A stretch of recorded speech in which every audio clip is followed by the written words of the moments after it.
I'm Roberta. Welcome to my kitchen, and welcome to my friend Anthony from Vannella. Thank you very much for having me. As you know by now, we're here to bust the myth that seafood and cheese don't go together, because we know they do. It's so not true. And I love this recipe because not only do we have seafood, beautiful Queensland scallops, cheese, beautiful scamorza, we're throwing in some Nduja as well. Oh, and some gorgeous whey butter, of course. And some gorgeous whey butter. Tell me about the Nduja.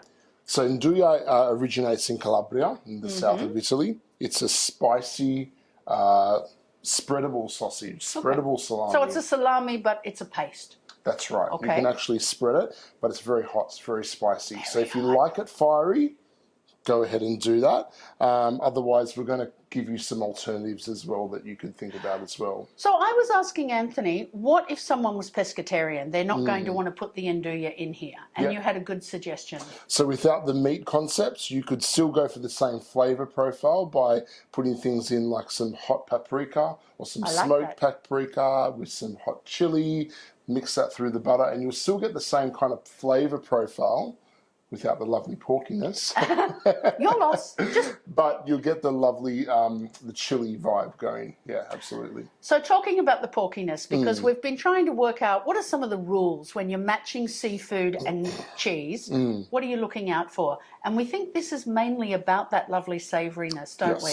Yeah, this particular recipe plays on using sweet, spicy, very savoury umami flavours. So the butter, the scamorza bianca that we're using here to give it that nice melting quality, to gratinate on top of the scallops, that's going to give it that lovely salty, buttery flavour profile, which works really well with the mildness of the scallops. Now, I do have to say, our fishmongers come through today with the smallest scallops I've ever seen in my life. Yeah. But they are beautiful, fresh Australian scallops from Queensland, saucer scallops.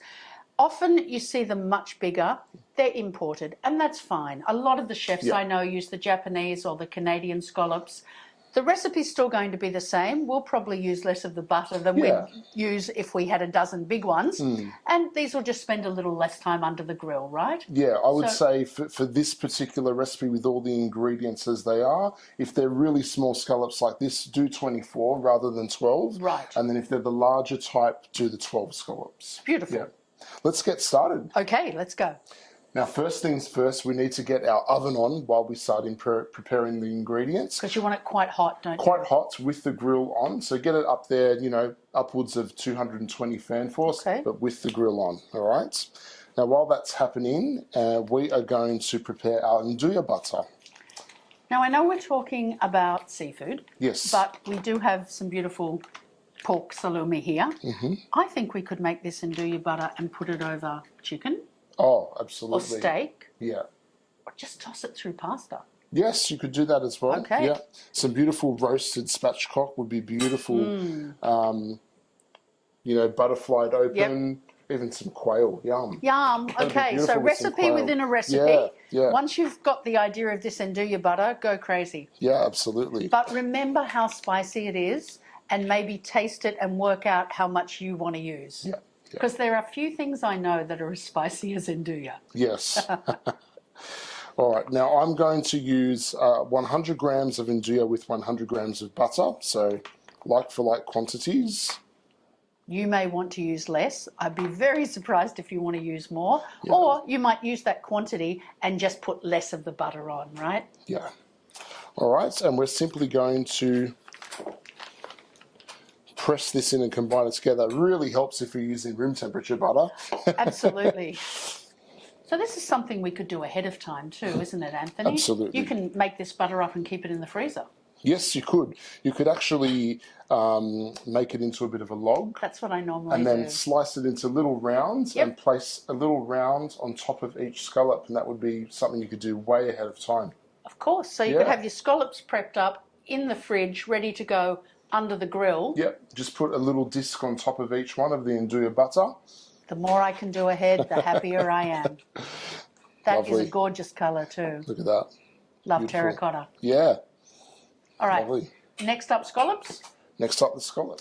Now let's prepare the scallops in the dish, and so that they don't sort of roll around everywhere and they stay nice and flat in the oven, we're going to aid that by laying down some rock salt. So I've got some Olsen's rock salt.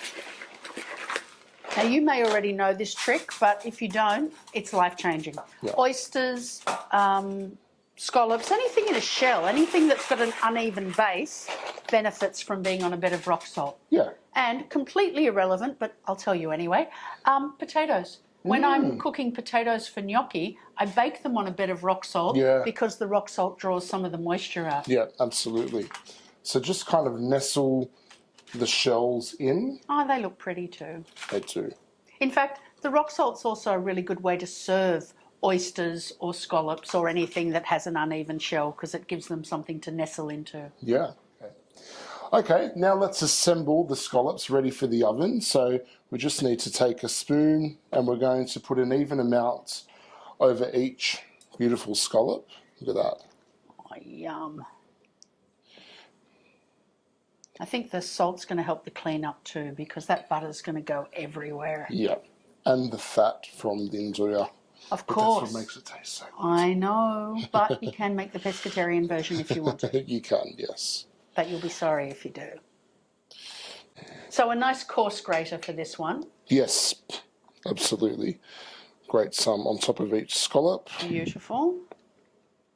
Oh, this is such a lovely messy dish. I do love a messy dish.